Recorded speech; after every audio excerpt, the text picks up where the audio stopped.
से बताना चाहूंगा कि मैंने महान आज आपके सामने जो शख्सियत जिसको आप बहुत कुछ अलंकारों से सुशोभित कर रहे हैं कि हमारे फला हमारे राष्ट्रीय वास्ती जो भी कह रहे हैं, आपने तथागत बुद्ध के बारे में सुना होगा और हमारे तथाकथित इन देवी देवताओं में होगा। कृष्ण ने कंस को मारा था, राम ने रावण को मारा था, ऐसी कहानियां हम सुनते हैं। लेकिन वास्तविक जो के जीवन में हुई तथागत किन में जो उमल का बहुत बड़ा हत्या, जिसने कसम खाई थी कि मैं 1051 कितनी उंगली काट करके माला पहन, तथागत बुद्ध ने उस व्यक्ति को बहुत बड़ा हत्यारा था, बहुत था, उसको भी एक संत बनाया दिया। कोई किसी को मार कोई को काट दे, किसी को कर दे, महान नहीं होता, उसे बदल इंसान बना तो न होता है। अपने में जैसा कि बात करें, वो शिक्षा में करने बाद सरकारी नौकरी प्राप्ति, सरकारी नौकरी शुरू की, तब तक मैं में एक अजीब में पीटना मुझे नहीं आती थी। मुकदमे ऊपर सबसे हिस्ट्री शीटों में होता, मारवा में होगा, हमने भले 125 हो, अकेला होता था। मेरा जीवन था, लेकिन जब पहली बार मुझे पे यहाँ का अवसर 99 या 97 होगा, 697 का पहली बार मैं यहाँ, और उस समय मैं बहुत फॉरवर्ड था कि नहीं था, लेकिन जो हो रहे हैं इसमें शून्य, इसमें जीरो था, किसी भी सामाजिक बात करने लायक था। और ऐसी स्थिति में यही हुए, यहां मैं बैठा हुआ था और दास जी को, महाराज को किसी ने बताया कि सेणद्री से कोई ताराराम मास्टर है, वो आया है। तो मैं मास्टर की बहुत कदर होती थी। अभी तो हमारे समाज में थोड़ी संख्या बढ़ गई है, पहले तो बहुत कम हुआ करते थे। तो इसलिए उन्होंने, मैं पास में ही बैठा था, वो थोड़ा दूर था, इसलिए हुए खुद खड़े होकर के उन्होंने मेरा बाजू पकड़ा, मेरा हाथ पकड़ा और कहा कि आप थोड़ा 2 शब्द समाज के लोग आए हुए हैं, इनको बताइए। अब जो आदमी झगड़ालू, जो आदमी किसी को पीटे बिना नींद नहीं आवे, कभी समाज में बात की नहीं, कभी समाज के सामने कोई बात शिक्षा की नहीं, अब उसको खड़ा कर दिया बोलने के लिए, तो बोलेगा क्या।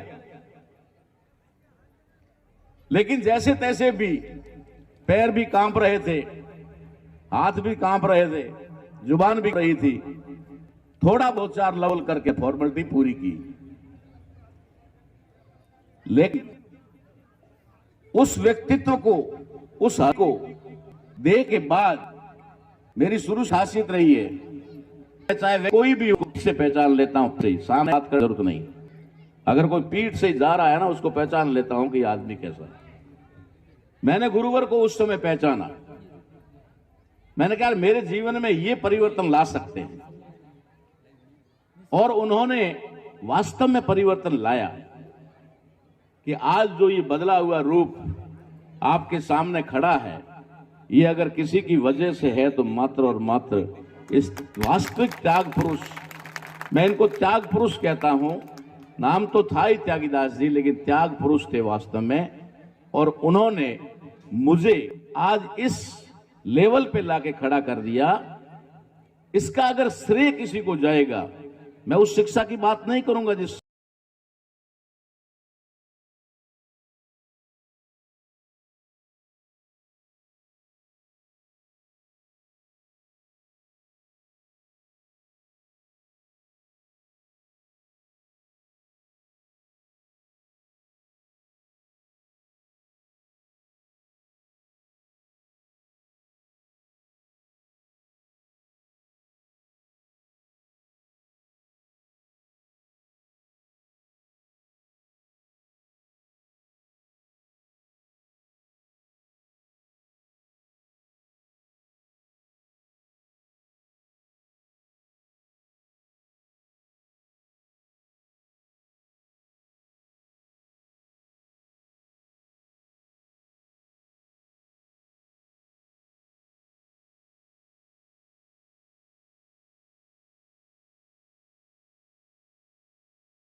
का प्रयास कर रहा हूं तो उसके पीछे हाथ गुरुवर त्यागीदास जी का ही है। अब बात यह है कि उन्होंने ऐसा क्या गुरु मंत्र दे दिया या क्या बात उन्होंने कह दी, आप सभी लोग जानते हैं। बहुत सारे बुजुर्ग लोग हैं उनके साथ में रहने वाले यहां बैठे हुए। अगर संतों में मैंने सबसे कम बोलने वाला कोई संत देखा तो सिर्फ त्यागीदास जी को देखा। बहुत कम बोलते थे, बहुत कम। जरूरत होती थी तो ही बोलते थे, वरना मंद मंद मुस्कुराते रहते थे। और उस समय हम भी थोड़े राग प्यासी भी थे, थोड़े कभी भजन गा भी लेते थे, तो कुछ शब्द हमारे पास भी आते थे कि संगत करीजे निर्मल संगत करजो निर्मल संतरी। तो मैंने ये फैसला किया कि मुझे अब वो निर्मल संत साहेब कबीर की वाणी को दबाया जाए और उसके अंदर मिलावट की जाए और लोगों को मूर्ख बना करके कि कबीर साहेब पुनः धरती पर आए हैं और अब इनकी वाणी को सुनो। तो कबीर दास जी ने जो वाणी में मिलावट की, कबीर दास जी के माध्यम से उन लोगों ने, वो वाणी असल में साहेब कबीर की थी। और साहेब कबीर की वो वाणी भारत के अंदर मैंने अगर किसी के पास सुनी या देखी तो वो मात्र त्यागीदास जी के पास में थी। उसके बाद जब मैंने खोज शुरू की तो मुझे पता चला कि ये वाणी आज भी सुरक्षित है, मगर भारत में नहीं है, पाकिस्तान में सुरक्षित है। कबीर पंथ जो है पाकिस्तान में पुनर्जीवित, मतलब जीवित है अभी तक भी वहां पर। वहां उसकी वाणी में मिलावट नहीं हुई क्योंकि वहां पर ब्राह्मणों का वर्चस्व नहीं है, इसलिए वहां मिलावट नहीं हो पाई। हमने कोशिश की ढूंढने की, तब हमें पता चला। तो ये बातें मेरे और गुरुदेव के बीच में यहां होती रहती थी। जब भी मुझे इतने व्यस्त कार्यक्रमों में पूरे इंडिया में घूम रहे, जब भी फोन करते थे कि एक बार आना, मैं आता था और घंटों बैठ करके उनके पास में बातचीत करते थे। हमारे विचार बहुत अच्छे मिलते थे। तो मैं आपको बताना ये चाह रहा हूं कि ये जो दो शख्स आज आपके बीच में बैठे हुए हैं, ये मेरा परीक्षण है, ये मेरा सिलेक्शन है कि अगर सामाजिक तौर पे, राजनीतिक तौर पे अगर कहीं पर भी कोई शख्स है तो प्रेमाराम जी उनमें से एक हैं। जैसलमेर से है, पूर्व पार्षद हैं। पाकिस्तान से आए हुए 300 परिवारों को वहां इन्होंने बसाया है। लड़ाई लड़के उन्होंने धरने पर, भूख हड़ताल पे बैठ बैठ करके, और जैसलमेर के अंदर 300 परिवार जो विस्थापित आए थे उनको भूखंड प्लॉट आवंटित करवा करके इन्होंने बसाया है। यही लड़ाई आगे चल रही है। अभी जोधपुर में जो हमारे भाई साहब संत मोहनदास जी के, वहां पर जितने भी लोग हैं उनकी भी लड़ाई हम लड़ रहे हैं। उनके भी भारत के अंदर उनको स्थापित करने का, प्लॉटिंग करने का, जो कुछ भी करने का, नागरिकता दिलाने का। तो हम लोग कल कहां थे आप हैरान हो जाएंगे। हम कल रामगढ़ से आगे थे। रामगढ़ जो पाकिस्तान के बॉर्डर पर है, जैसलमेर का रामगढ़ थे कल। गुरुजी जोधपुर चले गए थे परसों हमारे साथ, मोहनगढ़ तक थे, फतेहगढ़ तक, उसके बाद में जोधपुर चले गए थे। मैंने कहा मेरे गुरुजी की वर्षी और आपके गुरु भाई की वर्षी है और आपको हर हालत में वहां पहुंचना है। रात को 10 बजे ये सिणदरी आए और हम रामगढ़ से निकल करके जैसलमेर आए। जैसलमेर से हम रात को 11 बजे रवाना हुए। 11 बजे रवाना हुए और सिणदरी पहुंचते पहुंचते हम लोग 3 बजे, 3:30 बजे आकर के सुबह पहुंचे। और उसके बाद में इसलिए थोड़ा आधा घंटा हमको यहाँ आने में लेट हुआ। बिल्कुल, इन्होंने बहुत ही इंपॉर्टेंट काम था वो कैंसिल करके कहा कि अगर ऐसी पावन धरती है जहां से आप जैसा व्यक्ति पैदा होता है तो मैं उस धरती को नमन करने जरूर चलूंगा। इसलिए प्रेमाराम जी आज हमारे बीच में हैं। जैसे आप सभी लोगों ने, गोकुल जी ने कहा भाई ताराराम जी हैं तो इसलिए हम कम बोलेंगे, वैसे मोहनदास जी ये घंटों नहीं कई दिनों तक लगातार प्रवचन करने वाले व्यक्ति हैं। पाकिस्तान में इनको लाखों रुपए प्रवचन के लिए देते थे और वो मुसलमान देते थे। हमारे देश वाले दे वो तो अलग बात है, लेकिन वो देते थे। इनके पास ज्ञान का भंडार है। लेकिन इन्होंने भी अपनी बात को सॉर्ट किया कि समय कम है और ताराराम जी को बोलना है।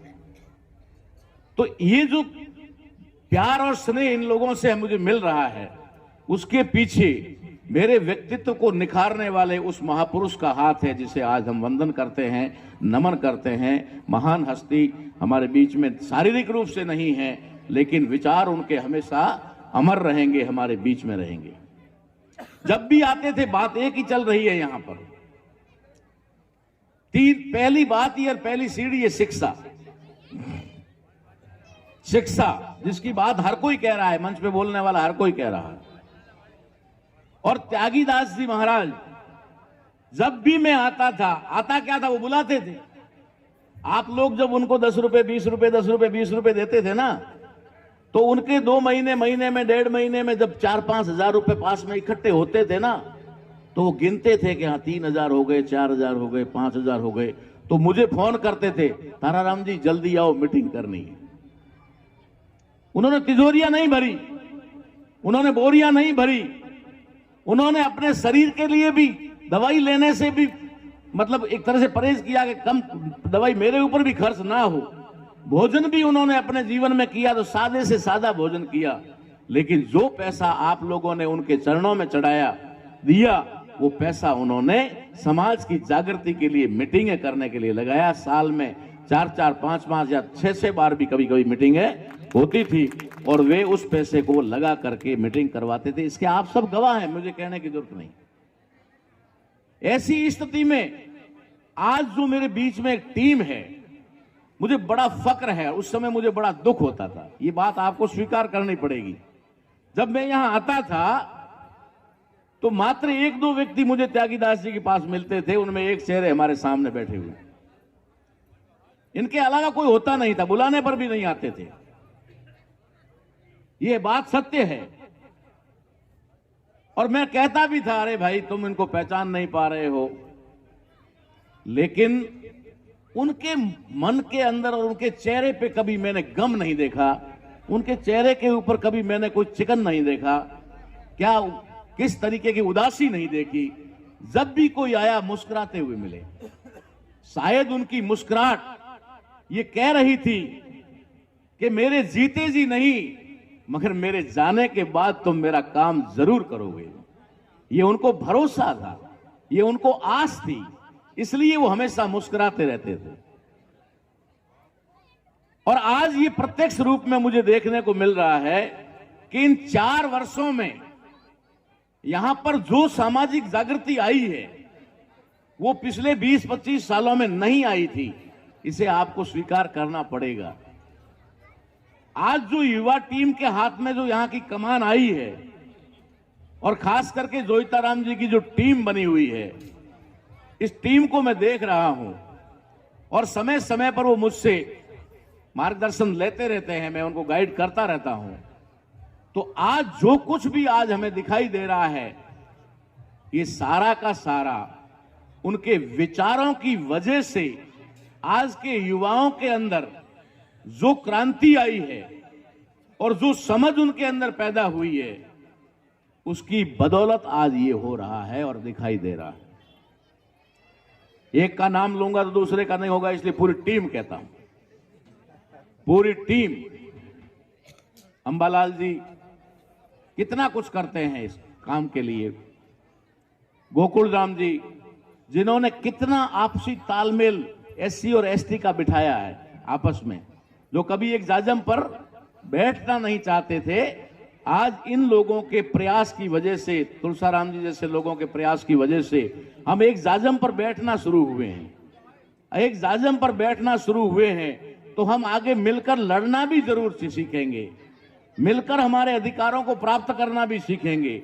एक अकेला कुछ नहीं कर सकता, चाहे वो जाति हो चाहे व्यक्ति हो, हमें सबको मिलकर के करना होगा।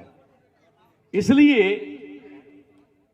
आज हम उनके विचारों से प्रेरित होकर के, मुझे एक बार ऐसा लग रहा था, और वो भी कभी कभी दर्द से मुझे कह देते थे, मेरे को उन्होंने ये भी कहा कि तू यहां आकर के बैठ जा।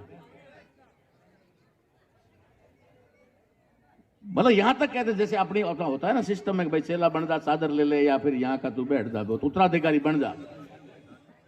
मैंने कहा मैं उत्तराधिकारी तो हूं ही, इसमें कोई डाउट नहीं है, मगर मैं यहां तक सीमित हो गया तो देश का क्या होगा।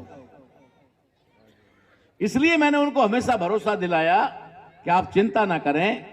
आपके शायद मन में ये चिंता होगी, कहीं कहीं 1-8% आ जाती होगी निराशा कि क्या होगा जब मैं नहीं रहूंगा, लेकिन हमने उन्हें पूरा आश्वस्त किया कि हम अभी तक हैं और आपके विचार, आपकी शिक्षाएं हमारे अंदर आ गई है, वो शिक्षाएं और वो विचार हम आगे समाज तक पहुंचाएंगे, युवाओं तक पहुंचाएंगे। हमें पता है कि समय के साथ साथ सब कुछ चलता है, समय के साथ चलता है। परिवर्तन हमेशा छोटे बच्चों में और युवाओं तक किया जा सकता है, उससे ऊपर नहीं किया जा सकता, उससे ऊपर संभव नहीं है। अगर किसी 60 साल 70 साल के आदमी को कोई परिवर्तन करने के लिए बोलो कि अब आप बीड़ी छोड़ दो, कि गुटखा छोड़ दो, कि धोतिया पहन के जींस पहन लो और ये कर दो, वो थोड़ी कर पाएंगे, वो नहीं कर पाएंगे। लेकिन जो पीढ़ी आगे बढ़ रही है उससे हम परिवर्तन कर सकते हैं, उससे करवाया जा सकता है। और हमें जिद भी नहीं करनी चाहिए। हमारे जो अभी अंबालाल जी ने, किसी ने कहा था कि कौन कह रहा था कि कौन कहता है कि पढ़े लिखे लोगों में ज्ञान नहीं होता, शिक्षा नहीं होती। अरे हम जैसे लोग अगर पैदा कर सकते हैं, हम जैसे लोग पैदा कर सकते हैं, तो क्या वो शिक्षित नहीं है? साहेब कबीर के पास, रविदास जी के पास डिग्रियां नहीं थी, तो त्यागीदास जी के पास कौन सी डिग्री थी? त्यागीदास जी के उस ज्ञान के आगे मेरी वो सारी डिग्रियां धरी की धरी रह गई। वो डिग्रियां मेरे लिए कोई काम नहीं आई, मेरे जीवन में परिवर्तन नहीं किया, लेकिन एक महापुरुष के विचार ने मेरे जीवन में परिवर्तन किया, इतना बड़ा परिवर्तन किया कि आज मैं समाज के सामने इस काबिल होकर खड़ा हूं और समाज 2 शब्द मेरे सुन रहे हैं। जिस व्यक्ति के 2 मिनट 5 मिनट बोलने के लिए पांव कांपते थे, आज समय कम पड़ जाता है, दिन कम पड़ जाते हैं, 5-5 दिन 6-6 दिन 7-7 दिन कैडर लेते हैं, पता ही नहीं चलता समय कैसे निकल जाता है। ये सारी चीजें एक शिक्षक ने हमें दिया, जिस शिक्षा की हम बात कर रहे हैं। जैसे बात आती है ना हमारे बीच में, उसे भी हमें ध्यान देना पड़ेगा। बाबा साहब अंबेडकर ने कहा था कि शिक्षा शेरनी का दूध है, जो पीता है वो दहाड़ता है। लेकिन कौन सी शिक्षा, कौन सी शिक्षा? अरे शेरनी का दूध पियोगे तब ना दहाड़ोगे। अगर दूध ही भेड़ का पियाओगे तो दहाड़ोगे कैसे? दूध अगर भेड़ का पिया, बकरी का पिया, तो मिमिया हो गई ना, दहाड़ नहीं सकते। दहाड़ने के लिए शेरनी का दूध चाहिए। तो शेरनी का दूध का शिक्षा का हमारे बाबा साहब अंबेडकर का क्या तात्पर्य था? उनका तात्पर्य था कि जो शिक्षा आदमी का सर्वांगीण विकास करती है, एक खाली अक्षर ज्ञान नहीं, किताबी ज्ञान नहीं, कोई डिग्री नहीं, कोई मार्क्स नहीं कि 10वीं में इतना % आ गया, 12वीं में इतना % आ गया, वो हो गया, ये परसेंटेज नहीं। शिक्षा एक शब्द से भी मिल सकती है, जो आपकी वो 12 साल 15 साल की डिग्रियों को भी धराशायी कर देती है। शेरनी का दूध किसे कहा गया है? शेरनी का दूध कहा गया है हमारे महापुरुषों की शिक्षा को, न कि इन किताबी शिक्षा को।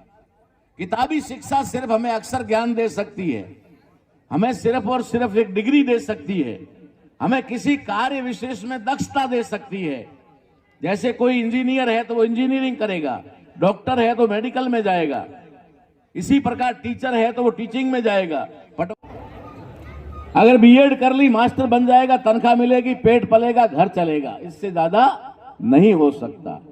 पटवारी बनेगा, नौकरी लगेगी, तनख्वाह मिलेगी, घर चलेगा, इससे आगे नहीं होगा। हम लोगों ने एक चीज हमेशा, और हमारे समाज में खास करके ये बात हुई है, वो ये हुई है कि हमने शिक्षा तो ली मगर सिर्फ नौकरी के उद्देश्य से ली, नौकरी के उद्देश्य से ली। शिक्षा प्राप्त करना उद्देश्य नौकरी नहीं होना चाहिए। नौकरी मिल जाए तो अच्छा, ना मिले तो अच्छा। अगर शिक्षा बाबा साहब अंबेडकर ने नौकरी के लिए ली होती तो हाईकोर्ट के जज बनाने का ऑफर उनको था, यूनिवर्सिटी में वाइस चांसलर बनाने का ऑफर उनको था, और ऐसे पता नहीं कितने बड़े बड़े ओहदे और पद वो देने को तैयार थे, राज्यपाल बनाने को तैयार थे, बहुत कुछ करने को तैयार थे। लेकिन बाबा साहब अम्बेडकर ने इन चीजों को तवज्जो नहीं दी। अपना जीवन चाहे संकट में गुजारा, लेकिन नौकरी को तवज्जो नहीं दी। कई नौकरियों को ठुकरा दिया उन्होंने। लेकिन उसके बाद भी बाबा साहब अम्बेडकर की शिक्षा का दायरा रुका नहीं, शिक्षा लेने का काम रुका नहीं। जब बाबा साहब अम्बेडकर का परिनिर्वाण हुआ, जिस पलंग के ऊपर उन्होंने अपनी देह त्यागी, उस पलंग के आसपास 14 स्टूल रखे होते थे और उन 14 स्टूल के ऊपर 3-3, 4-4 किताबें हर स्टूल के ऊपर रखी होती थी। क्योंकि उस अवस्था में वो बार बार खड़े होकर के रैंक से, अलमारी से किताब नहीं निकाल पाते थे। इसलिए वो अपने जो निजी सचिव सेक्रेटरी थे रत्तू, नानक चंद्र रत्तू, उससे कहते थे कि फला रैंक से किताब ला के यहाँ रख दे, यहाँ रख दे, ताकि पलंग के आस पास हाथ पहुंचे, इतनी दूर किताब रखवाते थे। जिस व्यक्ति का प्राण ही किताबों के बीच में गया, और हम यहाँ कहते हैं 10वीं पास कर लिया तो हो गई शिक्षा, 12वीं पास कर लिया तो हो गई शिक्षा, और करते करते अगर नौकरी नहीं लगी तो बीए भी कर लिया। बीए करने के बाद जैसे ही नौकरी लग गया, ढक्कन लग गया, शिक्षा लेने का काम ही बंद। अब शिक्षा लेने की जरूरत क्या है? शिक्षा आपको कदम कदम पे मिलती है और आपको लेनी चाहिए। दूसरी बात यहां चल रही थी, और मैं ये बात हमेशा कहने का प्रयास करता हूं, लेकिन हिम्मत नहीं कर पाता, क्योंकि समाज के सामने थोड़ा था। तो अब मैं कह दूं कि आज यहां बैठे हुए सारे के सारे शराब बंद कर दो, तो ये मेरा झूठ होगा, मेरा झूठ होगा। मुझे पता है नहीं करेंगे, मुझे पता है नहीं करेंगे, बस रेवण की करवी है। मैं मौन आया तो कहूं कर है, कई समस्या है, भीलरे घरे जन्म लियो है तो। लेकिन एक बात मैं जरूर कहना चाहूंगा, आप शराब छोड़ो या ना छोड़ो, ये वीडियो वायरल होगा, बहुत सारे लोग इसको उठा भी लेंगे, कहेंगे। इसलिए स्पष्टीकरण भी दे दूं कि ताराराम जी दारू पीने का कह रहे थे, ये कह देंगे, इसमें रिकॉर्ड हो रहा, लाइव हो रहा। मैं कहता हूं मेरे समाज से कि शराब पियो, मैं कहता हूं, क्या कहता हूं? शराब पियो। अब अच्छी बात है ये, है? देखो घणों तो लागे कि ठीक है। मैं क्या कहना चाह रहा हूं, इसको समझो। आप शराब पियो, जहर मत पियो। शराब पियो, जहर मत पियो। आप जो पी रहे हैं वो शराब नहीं है, वो जहर है। और ये जहर आपकी युवा पीढ़ी को बर्बाद करने के लिए खुद सरकारों द्वारा प्रोजेक्ट किया हुआ माल है। अगर समझ सकते हो तो समझ जाओ। दारू पीने वालों को देखा है? दारू पीने वाले 10-10, 20-20 हजार रुपए की बोतल पीते हैं। कभी टीबी होते देखा उनको? कभी मरते देखा? अरे दारू कोई हमारे समाज के भरोसे थोड़े बिकती भाई। ये करोड़ों के ठेके कोई हमारे 35 रुपए और 50 रुपए वाले पिंटी के भरोसे थोड़ी चलते हैं। उनके करोड़ों के ठेके उठते हैं और 10-10, 5-5 हजार, 2-2 हजार, 3-3 हजार वाली बोतलों के ऊपर। वो वास्तव में दारू होता है, वो दारू होता है, शराब होता है, वो पीते। हमें तो जहर पिलाया जा रहा है, देसी के रूप में जहर। मैं इसका प्रत्यक्ष प्रमाण देता हूं आपको। मेरा गांव सिणदरी है, वहां पर बहुत सारी, करीबन 500 से ज्यादा परिवार है हमारे समाज के, भील समाज के। उनमें युवा लोग अधिकांश पत्थर का काम करते हैं, पत्थर पट्टियों का, छीणों का काम करते हैं। मैंने अपनी आंखों से उनको देखा है कि सुबह वो जब उठते हैं तो चाय का कप उनके हाथ में रहता नहीं है। ये स्थिति है, उनके हाथ में चाय का कप नहीं रहता, इसलिए बेचारों ने कप रहता नहीं, इसलिए चाय छोड़ दी। अब सीधा पिंटिया ही लेते है ना। झंझट साला, गरम चाय जल जाए, गिर जाए ऊपर, कप गिर जाए, फूट जाए। चाय छोड़ो, अपने डायरेक्ट वही लेते हैं। लेकिन एक कमाल मैंने देखा कि जैसे ही वो 2 पिंटियां लेता है उसके बाद छीण तो क्या साला आसलेट बोलते हैं, क्या बोलते हैं, जाए हम करती रहू बड़ाड़ करती।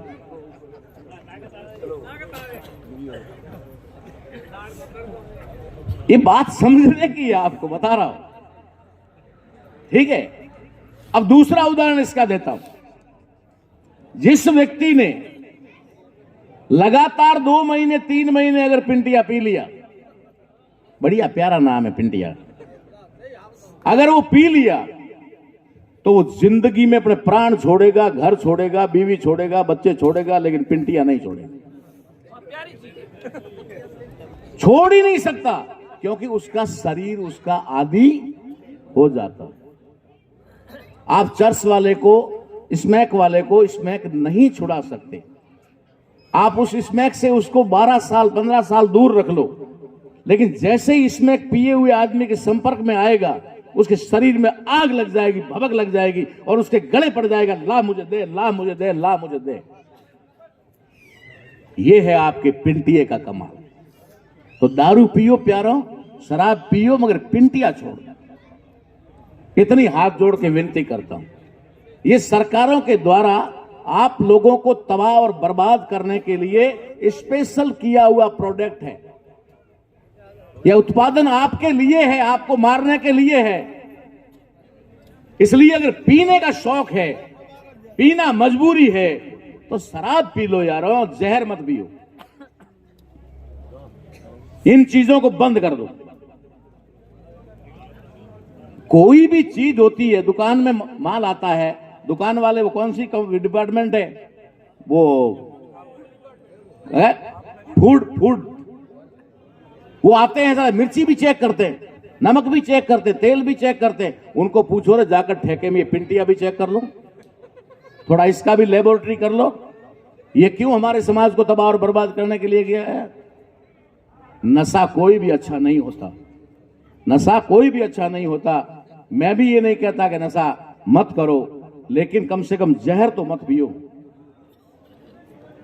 रही बात आगे की, मैं आपको बताता हूं कि हमारे समाज के उत्थान और पतन का कारण, ये बात कह के अपनी वाणी को मैं विराम दूंगा। वो सबसे महत्वपूर्ण बात है जो मैं आज आपको कहने के लिए आया हूं। महापुरुषों की वाणी के बारे में आप बहुत अच्छी तरह जानते भी हैं। रात भर यहाँ भजन वालों ने भी आपको सुनाया होगा, यहाँ बैठे हुए साधु संतों ने भी सुनाया होगा, थोड़ा बहुत जो है प्रयास मोहनदास जी ने भी किया। मैं उस पर नहीं जाऊंगा। मैं आपको आपके भविष्य को कैसे संवारा जा सकता है उसके बारे में बात करने के लिए रामगढ़ से चलकर 400 किलोमीटर आया और फिर वापस भी जाना। इनको ये साथ में आए, छोड़ूंगा नहीं, लेके जाऊंगा, इसलिए वापस भी ले जाएंगे जैसलमेर। तो मैं आपको बताना चाहता हूं कि हमारा पतन क्यों हुआ। आज हम शिक्षा की बात कर रहे हैं, क्या पहले कर सकते थे? संविधान के लागू होने से पहले बात कर सकते थे? नहीं कर सकते। आज हम प्लॉट की बात करते हैं, क्या पहले कर सकते थे? आज हम खेत की बात करते हैं, क्या पहले कर सकते थे? आज अगर हम संपत्ति की बात करते हैं, सोने चांदी के गहने की बात करते हैं, तो क्या पहले कर सकते थे? नहीं कर सकते थे। क्यों नहीं कर सकते थे? क्योंकि हमें अधिकार ही नहीं थे। संविधान के लागू होने से पहले हमें कोई अधिकार नहीं था, बोलने का भी अधिकार नहीं था, अपना रोने का भी अधिकार नहीं था। लेकिन बाबा साहब अंबेडकर ने और जयपाल सिंह मुंडा ने संविधान सभा में मेहनत करके हम लोगों को ये अधिकार दिलाए। लेकिन जब बाबा साहब अंबेडकर ऐसा सोच रहे थे कि मुझे मेरे समाज को ये अधिकार देने हैं, ये अधिकार देने हैं, उस समय उन्होंने क्या सोचा था? आप लोगों के घर में सोने चांदी के गहने तो होते ही होंगे। आजकल तो अधिकार है हमें, पहले तो गिल्टी तक ही सीमित था मामला, गिल्टी से आगे नहीं होता था। अभी तो सोने चांदी के है ना, कुछ पैसे होते हैं, कोई कागजात होते हैं, वो तमाम जो अपनी महंगी चीजें हैं वो अपन घर में कहां रखते हैं? का झोंपड़े रहने वो मत है। अगर घर में तिजोरी है तो तिजोरी में रखते हैं, अलमारी है तो अलमारी में रखते हैं, और तिजोरी अलमारी नहीं है हैसियत के अनुसार तो छोटी सी पेटी होती है, पेटकी में भी घाले ताड़ो ठोको आडो रखते हैं ना। उसको पेटी में क्यों रखते हैं? उसको अलमारी में, तिजोरी में क्यों रखते हैं? उसकी सुरक्षा के लिए, ताकि वो खोए नहीं, चोरी ना हो, इधर उधर कोई लेके ना जाए, है ना? करते हैं ना ऐसा। बात है तो हाँ भर थोड़ी, थोड़ा दोष आएगा। एक तो दीकरी देन और हीरे विवाह ना आवे, ये मारे आप बात करे कि कौन ये आपको लगे नहीं, थोड़ी देर डाबरे भाई, वाह ना दबी रहे को नावेरी। अगर हम अपने गहने या घर की कीमती चीजें अलमारी या तिजोरी में रखते हैं उसकी सुरक्षा के लिए, उसकी चोरी ना हो, उसका कोई लेके ना जाए, इसके लिए करते हैं ना। तो बाबा साहब अंबेडकर ने जब इस समाज को, जो सदियों से अधिकार वंचित था, इस समाज को जब अधिकार देने की बात कही या सोची होगी, तब उनके दिमाग में ये बात आई होगी कि अधिकार मैं इनको दे तो दूंगा, लेकिन ये करेंगे क्या उसका, ये करेंगे क्या? क्योंकि अधिकारों के बारे में इनको पता ही नहीं है। तो ये अधिकार को समझ ही नहीं पाएंगे, इसकी वैल्यू, कीमत नहीं समझ पाएंगे, तो फिर इनको, इनकी रक्षा कैसे कर पाएंगे? इन अधिकारों को वो बचा कैसे पाएंगे? इन अधिकारों को बचाएंगे कैसे? इसलिए बाबा साहब अंबेडकर ने आपको जो अधिकार दिए, शिक्षा का अधिकार, संपत्ति का अधिकार, सत्ता का अधिकार, सब आ गए उसमें। खेती का अधिकार, खेत के मालिक होने का अधिकार, प्लॉट और मकान के अधिकार। झोंपड़े में सोटी राखनी हारू को वेती हारे होती कहूं तू सोटी भी करी झोंपड़े में तो मैं की करूं है? झोंपड़ो ठाए एकता, लेकिन सोटी नहीं होती कटई। અને અમે તો નકશો લઈને જાઓ એન્જિનિયર કોડે થોડો ઈયર और जोधपुर वालों घड़मा बाटो लगावनो सार एलिवेशन थोड़ो हकरो करनो। ये सब कहां से मिला? ये बाबा साहब अंबेडकर ने अधिकार दिए तब मिला। अब बाबा साहब को पता था कि इन अधिकारों की रक्षा करना भी जरूरी है, इसलिए बाबा साहब अंबेडकर ने हमें एक तिजोरी दी। क्या दिया? एक तिजोरी दी, एक अलमारी दी, एक पेटी दी। क्या दिया? वोट। क्या दिया? वोट। जकेरे हाटे आज एक दो पावा मिले, कटे कटे 500 रो नोट मिले, ठीक है नहीं, डोडा मिले, अमल मिले, केड़ी कीमती चीज है वो। बाबा साहब अंबेडकर ने जब आपको ये सारे अधिकार दिए, तो बाबा साहब जानते थे कि जिन लोगों ने सदियों तक इनको अधिकार से वंचित रखा है, वे लोग इनके अधिकारों को तुरंत ही खत्म कर देंगे, इनके अधिकारों को छीन लेंगे। इसलिए बाबा साहब अंबेडकर ने आपके अधिकार सुरक्षित रहे, इसके लिए आपको तिजोरी दी। वो तिजोरी को कहते हैं आपका वोट। अगर कोई आपके अधिकारों पर हमला करे, अगर आपके अधिकारों को छीनने की कोशिश करे, अगर आपके ऊपर कोई अत्याचार और अन्याय करे, तो आप अपनी वोट की ताकत से उसे उखाड़ फेंक सकते हैं। ये बाबा साहब अंबेडकर ने आपको अधिकार दिया, जिसके लिए ना एमए की जरूरत है, ना बीए की जरूरत है, ना साक्षर होने की जरूरत है, ना साइन करने की जरूरत है, सिर्फ एक व्यक्ति होने की जरूरत है। क्या होने की जरूरत है? एक व्यक्ति होने की जरूरत है। चाहे अरबपति है अडानी या अंबानी, चाहे प्रधानमंत्री है, चाहे राष्ट्रपति है, चाहे मुख्यमंत्री है, चाहे गांव का एक आम नागरिक है, वोट का अधिकार सबको बराबर है, एक बराबर है। यही तो बाबा साहब ने हमें बराबर रखा है। बाकी जगह दुनिया में कोई बराबर नहीं हो सकता। एक ही बाप के 4-5 बेटे भी समान नहीं होते, ना रंग रूप में होते, ना हाइट बॉडी में होते, ना धन दौलत में होते, ना शिक्षा में होते, किसी भी चीज में समान नहीं होते, लेकिन वे सारे के सारे वोट में समान होते हैं। वोट सबका बराबर होता है। ये बाबा साहब अंबेडकर ने आपको वोट का अधिकार दिया कि जब भी आपके अधिकारों पर कोई डाका डालने की कोशिश करे, उसे उखाड़ करके फेंक दीजिए। और बखूबी हमने करना भी शुरू किया। 5 साल तक जब हमारा कोई शोषण करता है, जब हमारे अधिकारों पर डाका डालता है, हम धरने, प्रदर्शन, रैलियां करने के लिए मजबूर हो जाते हैं। एक लाश रख करके, बॉडी का रख करके एफआईआर दर्ज करवाने के लिए मजबूर हो जाते हैं। तो 5 साल में हमें अक्ल आती है कि ये सरकार हमारा भला नहीं कर सकती, तो 5 साल बाद उसे उखाड़ फेंकते हैं और दूसरी को ले आते हैं ना। लेकिन उसमें भी एक कमाल हम क्या करते हैं, हम ठहरे भोले जीव 5 साल बाद पहले वाले को भूल जाते हैं और तुरंत वाले को याद रखते हैं। तुरंत वाले को याद रखते हैं, उसको हटा देते हैं और पहले वाले को वापस ले आते हैं।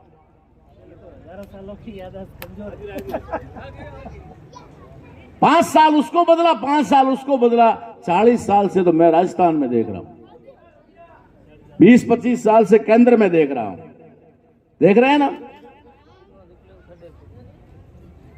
थोड़ा सा गुस्सा आता है, हमारी सुनवाई नहीं होती, उखाड़ के फेंक दो। अब गारंटी से आज कहता हूं कि 5 साल बाद में फिर कांग्रेस की सरकार बनेगी, अभी से कह देता हूं, और हम बनाएंगे। तो अब क्यों हटाई भाई? तो अब क्यों हटाई थी? इसलिए हटाई थी कि कार्तिक बिल को न्याय अब तक नहीं मिला, इंद्र मेघवाल को न्याय अब तक नहीं मिला, जितेंद्र मेघवाल को न्याय अब तक नहीं मिला। ऐसी तो 1-2 घटना है, हजारों घटनाएं हमारे समाज में हुई, न्याय नहीं मिला। हमने कांग्रेस को उखाड़ के फेंक दिया, बीजेपी को ले। फिर 5 साल, अभी तो 5 महीने भी नहीं हुए हैं और धरने प्रदर्शन जारी है। जयपुर में बेरोजगार बैठे हुए हैं, दिल्ली में किसान बैठे हुए हैं, ठीक है ना। अभी थोड़े बचे हुए थे ड्राइवर, वो भी आ गए। ये सारा गेम अभी से शुरू हो गया। 5 साल बाद इनकी खैर नहीं, बीजेपी को हटाएंगे और कांग्रेस को लाएंगे।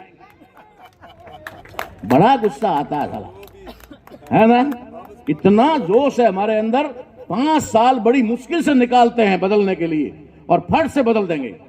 अब की बार फिर कांग्रेस को ले आएंगे, फिर 5 साल धरने देंगे, फिर 5 साल धरने देंगे, फिर बीजेपी को ले आएंगे। वाह भाई, महान लोग हैं, है ना, महान लोग हैं हम। दाहिने पैर का, जीमने पैर का खाते खाते तंग आ जाते हैं तो कहते हैं हमके डावे वालों आवाज है, हाँ बड़े आवाज है, केड़ो खरो है तू तो वाला जूत खरा है कि मोहल्लो मा तो खरो है। ये कर रहे हैं हम, ये हो रहा है हमारे साथ। क्यों हो रहा है? क्योंकि हमने अपने वोट की कीमत नहीं समझी। बाबा साहब अंबेडकर ने तिजोरी तो हमें दे दी, लेकिन तिजोरी का ताला लगाना भूल गए। ताला लगाना भूल गए, हमें ये पता ही नहीं इस तिजोरी में ताला भी होता है। ताला हमने लगाया नहीं, माल धीरे धीरे चौपट हो गया, चोरी हो गया, अब कुछ नहीं, खाली है। इसलिए अभी ये संतों की जाजम है। यहां पर आपने भजन भी सुने होंगे, शायद रात को वो भजन भी गाया गया होगा, मैं तो गवाह नहीं, उपास नहीं था। है कहे साध संत सगराम, हाथ में हीरा आया है, पण कियो कहूं काल गोफण में लारे रियो एक अन पसे रोयो माथो टेक। संतो सही कहे,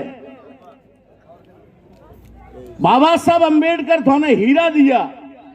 ये वोट जो है आपका हीरे से कम नहीं है। हीरे की कोई कीमत नहीं होती, उसके कैरेट पर कीमत होती है, फिक्स कीमत नहीं होती। कौन सा हीरा कितना कीमती है, समान कीमत नहीं होती। बाबा साहब अंबेडकर ने आपको एक अमूल्य हीरा दिया।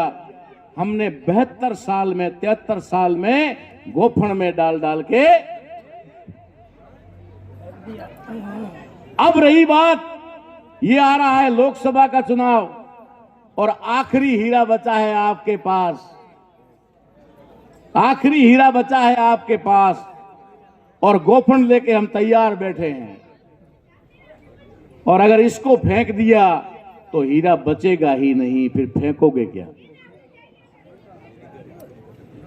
अगर आपने गलती की, आपने अगर गलती की जो पहले से करते आ रहे हो, 5 साल उसको और 5 साल उसको, 5 साल उसको और 5 साल उसको, अगर यही गलती आपने दोबारा की तो ये आखिरी हीरा भी आपसे छीन लिया जाएगा और आगे से आपका दारू डोडा अफीम सब बंद हो जाएगा। क्योंकि जब वोट ही नहीं होगा तो दारू डोडा अमल कहां से होगा? खुद वोट के लिए देते हैं ना। जब आपके पास वोट ही नहीं होगा, वोट देने का अधिकार ही नहीं होगा, तो फिर कोई जरूरत ही नहीं है। इसलिए अभी हमें शिक्षा, नशा मुक्ति, बहुत सारी चीजें, पाखंड, मृत्युभोज, इन तमाम चीजों पे ध्यान देना चाहिए। मगर सबसे अहम ध्यान अगर अभी देना है तो आपके वोट पर देना है कि अब की बार आपका वोट कहीं गोफन में ना चला जाए। अब की बार उसका सही जगह इस्तेमाल होना चाहिए। अगर सही जगह इस्तेमाल करोगे तो आपके अधिकार बचेंगे, आपके हीरे बचेंगे, और जो फेंके हुए वो भी वापस आ जाएंगे। इसलिए हमारी बात है, ये हम आपको पाबंद नहीं करते, किसी को भी ऐसा नहीं कहते भाई पाबंद कर दें। हम एक निवेदन करते हैं। क्या निवेदन करते हैं कि अब आज से ये महापुरुष की महान धरती से एक शपथ ले लो कि हाथ और फूल हमारी भूल। हाथ और फूल हमारी भूल अब हो गई, वो हो गई, अब दोबारा नहीं होनी चाहिए, चाहे कोई भी नाराज हो जाए। क्योंकि इस हाथ और फूल का कमाल, इस हाथ और फूल का कमाल कि इस देश की 90% आबादी 5 किलो गेहूं की लाइन में खड़ी है। ये देश का विकास है। ये देश विश्व गुरु बन रहा है। ये देश सबसे बड़ी शक्ति बनने जा रहा है। 5 साल पहले कह रहे थे मंचों पर से भाषण देके कि हम 80 करोड़ लोगों को 5 किलो गेहूं निःशुल्क और फ्री में दे रहे हैं। आज 5 साल बाद में कुछ तो बढ़ा हुआ है, तो 80 से 1 अरब तो हुआ ही होगा। 80 करोड़ से 1 अरब तो हुआ ही होगा। 1 अरब जनता 5 किलो गेहूं के लिए मोहताज है, और हम कह रहे हैं विकास की गंगा बह रही। अब इससे आगे कौन सी गंगा बहनी भाई? कोई बाकी रह गई है क्या? हमने हमारे पुरखों को देखा है, वो सुबह से शाम तक कम से कम 2 किलो 3 किलो अनाज देते थे। जो भी हमारे दरवाजे पे फेरी वाला आता था, हमारे पुरखे, हमारी मां, हमारी बहनें उसको देती थी ना। जो देने वाला समाज, जो प्रतिदिन 2-4 किलो अनाज देता था, आज वो 5 किलो महीने के 5 किलो गेहूं की लाइन में खड़ा है। और फिर भी हम कह रहे हैं कांग्रेस अच्छी है, फिर भी हम कह रहे हैं बीजेपी अच्छी है। तो भैया एक ताराराम ही बुरा है, छोड़ दो इसको। इसलिए आपको अगर अपने बच्चों का भविष्य बचाना है, मैं देखता हूं बच्चे तो हमेशा से पैदा हो रहे हैं, तभी तो हम लोग जिंदा हैं। हमारी जो पीढ़ियां, हमारा वंश नहीं चला होता तो क्या आज हम इस दाजम पे होते? वंश तो चला है ना, और हमारा भी वंश चल रहा है। मेरा भी एक बेटा है, बेटे के भी एक बेटा हो गया, पोता हो गया, वंश तो बढ़ेगा ना। तो अक्सर मैंने वंश बढ़ते हुए देखा, और आजकल डिजिटल जमाने के अंदर मैंने यह भी देखा कि पहले जब बच्चा पैदा होता था तो 1.25 महीने तक तो उस घर में सूतक मानते थे, ऐसा कुछ कहते थे हैं। और बेटा, जो बेटे का जन्म देने वाले का बाप है, वो तो कम से कम 6 महीने का नहीं होता तब तक गोद में भी नहीं लेता था, ऐसा ही आप लोग जानते हैं। लेकिन आज क्या जमाने में है, बच्चा हॉस्पिटल में पैदा होता है, जैसे ही खबर मिलती है बाप मोबाइल लेके जाता है और टप से फोटो खींचता है। खींचा ही नहीं है, टप से सारा अपलोड कर दिया, लक्ष्मी आई है? लक्ष्मा आया है। अब लक्ष्मी और लक्ष्मा क्या लेने आया, ये भी तो पूछ लो। ये भी तो पूछ लो, इस धरती पे क्या लेने आया है? जन्म देने वाला बाप 5 किलो गेहूं की लाइन में खड़ा है, तो ये क्या लेके आया भाई? ये कौन सी लाइन में खड़ा होने के लिए आया है? बाप तो पहले से 5 किलो गेहूं की लाइन में खड़ा है। अरे इसे विकास कहते हो क्या? उन्होंने स्लो पॉइजन धीरे धीरे धीरे धीरे धीरे तुम्हारा पूरा का पूरा खात्मा कर दिया। और अभी भी अगर तुम कहते हो कांग्रेस और बीजेपी, कांग्रेस और बीजेपी, तो आपको बहुत बहुत धन्यवाद। इसलिए आपको नया विकल्प राजनीति में ढूंढना होगा। और नया विकल्प क्या हो सकता है? नया विकल्प होता है अब की बार निर्दलीय सरकार। निर्दलीय का मतलब क्या होता है? निर्दलीय का मतलब होता है जनता का प्रतिनिधि, जनता का प्रतिनिधि। अब आपका जनता का प्रतिनिधि तो जो आता है वो किसका है? आज 2 महीने से वहां पर मैं सुन रहा हूं कि लाइन लगी हुई है कांग्रेस के ऑफिस में और बीजेपी के ऑफिस में, और टिकटॉक की लाइन में 200-200 आदमी बैठे हुए हैं। ठीक है, अब 200, 300, 400 जो भी है उनमें से एक को टिकट मिलेगा। एक कांग्रेस का आएगा, एक बीजेपी का आएगा, आपका कहां? जनता का कहां? वो जो आ रहा है वो तो बीजेपी का है, एक आ रहा है वो कांग्रेस का है, आपका तो है नहीं। तो अब आपको अपना ढूंढना होगा। अपने लोकसभा क्षेत्र में जालोर के अंदर सिरोही और सांचौर 3 जिले हो गए, यहां पर आपको अपना प्रतिनिधि चुनना होगा। SC, ST, OBC और माइनॉरिटी 4 वर्ग है और 56 कौम है। 4 वर्ग और 56 कौम है। 4 वर्ग और 56 कौम के लोग बैठ करके तय करो कि हमें कांग्रेस बीजेपी का कैंडिडेट नहीं चाहिए, हम अपना कैंडिडेट बनाएंगे। साथियों, जब तक आप अपने वोट की वैल्यू नहीं समझोगे, वोट को अगर आप दारू में बेचोगे, वोट को अगर आप पैसे में बेचोगे, वोट को अगर आप किसी लालच में आकर के दोगे, तो आपको कोई दुनिया में कोई नहीं बचा सकता, दुनिया में कोई ताकत नहीं बचा सकती। अगर आप अपने बच्चों को बचा सकते हो तो खुद आप बचा सकते हो। हमने नारा दिया है कि वोट और बेटी का सौदा नहीं, संबंध होता है। वोट और बेटी का सौदा नहीं होता, संबंध होता है। हम बेटी का रिश्ता करते हैं ना तो कम से कम 100 बार पूछते हैं, इधर उधर की जानकारी लेते हैं, घर कैसा है, क्या खानदान है, क्या करते हैं, क्या नहीं करते। क्यों करते हैं? क्योंकि हम बेटी का जीवन सुखी चाहते हैं, बेटी दुखी ना हो, बेटी का जीवन बर्बाद ना हो। इसलिए हम बेटी का रिश्ता जांच करके करते हैं, पड़ताल करके करते हैं। बाबा साहब अंबेडकर ने कहा कि अगर बेटी का रिश्ता भूल से गलत हो भी गया तो एक बेटी का जीवन बर्बाद होगा, एकमात्र बेटी का। लेकिन अगर आपका वोट गलत लगा गया तो आपकी पुश्तैनों का, आपकी पीढ़ियों का भविष्य बर्बाद होगा। इसलिए आपको अपने वोट का इस्तेमाल करना है, सही ढंग से करना है। यही मैं आप लोगों के पास संदेश लेकर के इतना दूर से आया हूं। आप इस बात को गहनता से अध्ययन करें, सोचें, समझें। मेरे कहने से ना करें, मैं कोई भी चीज कहता हूं वो ना करें, आप उस पर मंथन करें, चिंतन करें कि क्या ये ठीक है तो करें। ऐसे ही मेरे कहने से नहीं करना। आपका वोट बहुत कीमती है, ये बात, और आपका वोट आखिरी है, ये 2 बात अब समझ गए। एक तो कीमती है और एक आखिरी है। इस बार अगर सही दिया तो बच जाएगा, और इस बार भूल कर दी तो फिर कोई बचाने वाला नहीं। यही निवेदन करते हुए अपनी वाणी को विराम देता हूं। आप सब लोगों ने धैर्यपूर्वक बात को सुना, उसके लिए आपका बहुत बहुत आभार।